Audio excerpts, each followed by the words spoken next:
Hey, Shalom. Before I start, I want to give all praises, all honor, and all glory unto Yahweh Bahashim Yahushai Bahashim Kakudash. And I want to give a double honor to the apostles of the millstone, peace and mercy to the elect out there throughout the four corners of the earth, who are pushing and teaching this word in truth and in sincerity. All right, and we are seeing the downfall of this place, America. If you cannot see it, time to get your head out of the sand, or out of your own ass, because you're seeing because because you're seeing the rest of the world begin to bind together, okay, begin to work together to come against this place, you know. And that's starting with the what's it called, man? I'm brain farting right now. It's basically the other NATO, man. Damn, I'm brain farting like hell right now. See if I can find it. NATO versus BRICS, man. Okay, BRICS. Okay, the BRICS nations. You know, doing away with the U.S. dollar. All right, and so hey, it's all prophesied. Okay, it says in the scriptures that the weak shall say, "I am strong." Because how long? Because how long has America been the hammer of the whole earth? You know, going through and smiting everywhere and shit, man. This is Jeremiah 15:23. You know, and this is a future prophecy in the Old Testament. So the Old Testament is not done away with. So for all you Christians who are watching, this is Jeremiah 15:23, and it says, "How is the hammer of the whole earth cut asunder and broken? How has Babylon become a desolation among the nations?" All right, and obviously, man, that, you know, if you go to that land, that's currently Slovakia, currently known as Babylon. Okay, it's not in desolation. You know, it's not completely destroyed.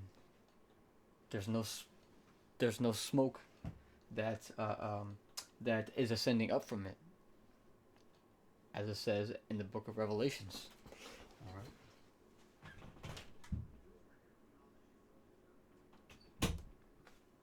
So when it says Babylon here, okay, it's talking about the great horde. The great horde that sitteth upon many waters. And over there in New York, you have a Statue of Liberty, which is a woman, okay, Lady Liberty and shit. So this is Babylon the Great, aka America, man. All right. So this place is coming down, man. You know, and at the end of it, okay, when Yahweh Bashim Yahushai puts it into the hearts of the kings to push the red button. Actually, what is that? Proverbs 21. Yep, Proverbs 21 and 1. And so it says, "The king's heart is in the hand of Yahweh, as the rivers of water. He turneth it whithersoever he will." See? So the Lord is putting it into the hearts, you know, aka the minds of the kings of the earth, to come against this place. Because the Lord is starting to reveal to them that, hey, these devils are the problem. Okay, this place America is the problem. All right, because the westernized ways are slowly but surely trying to spread its ways into those nations, especially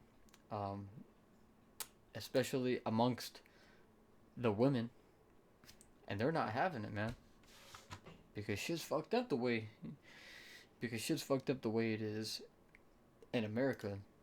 So they'll fight to the death, man.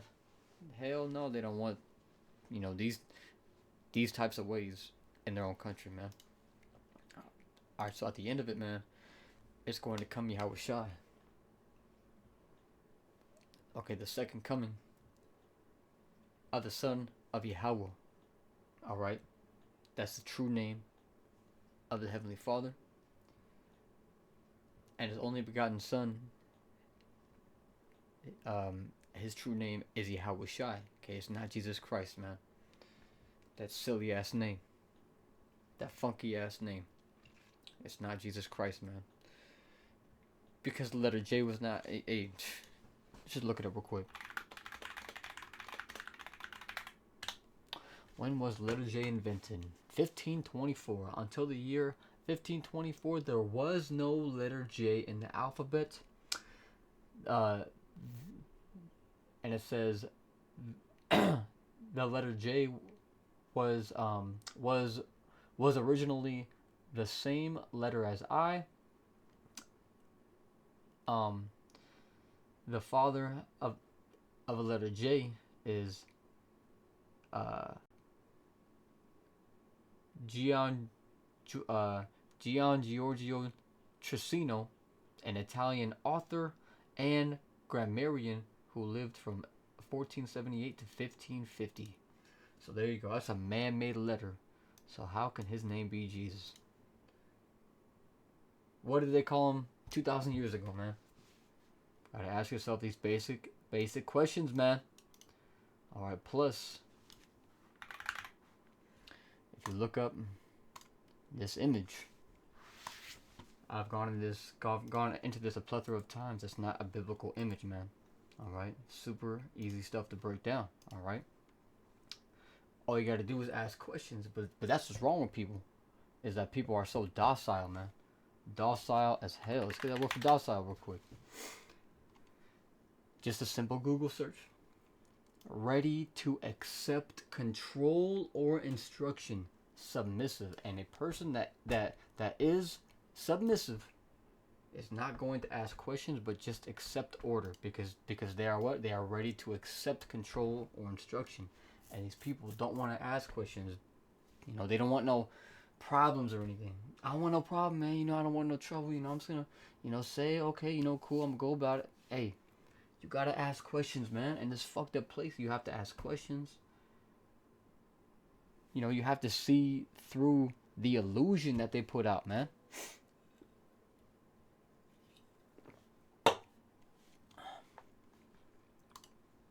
It's and some words that are similar are compliant, obedient,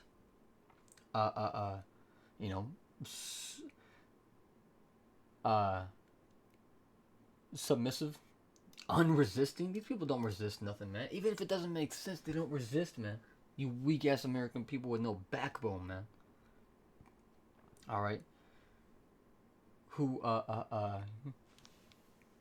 who all have a case. What is that? Normalcy bias or something like that. Normalcy bias. I forgot how to. Yeah, there we go. Normalcy bias.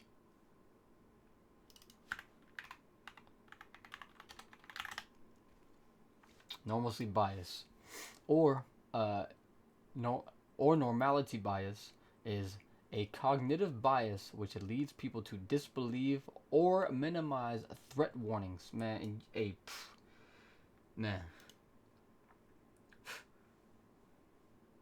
All you people do is ignore threat warnings, man. Okay, you have other nations who are threatening to nuke this place. And you have your own nation putting out videos on what to do if a nuke hits. All you're worried about is getting high. All you're worried about is what the plans are tonight. All you're worried about is the playoffs for the NFL, and then the NBA, and then the and then the summer vacations. That's all you people are worried about, man. But you're not worried about the threat, man. People don't prepare themselves, man. But that's why that the scriptures say that the Lord shall come as a thief in the night, and this is what the Lord is coming to do. 1 Corinthians 15. I'm gonna start at 22, and it says, "For as in Adam all die, even so in Hamashiach, Shalakia, shall all be made alive, but every man in his own order. Hamashiach, the first fruits. Afterward, they that they that are Hamashiachs at his coming. Then cometh the end, when he shall have delivered up the kingdom to the Most High, even the Father, when he shall have put down all rule and all authority and power." And that is exactly what Yahweh Shai is coming to do. Is, he's coming to put down all rule and all authority and all power.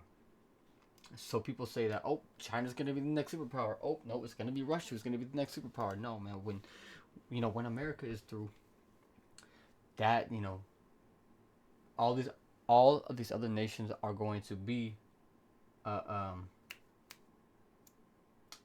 obedient to the New Jerusalem, man, to the kingdom.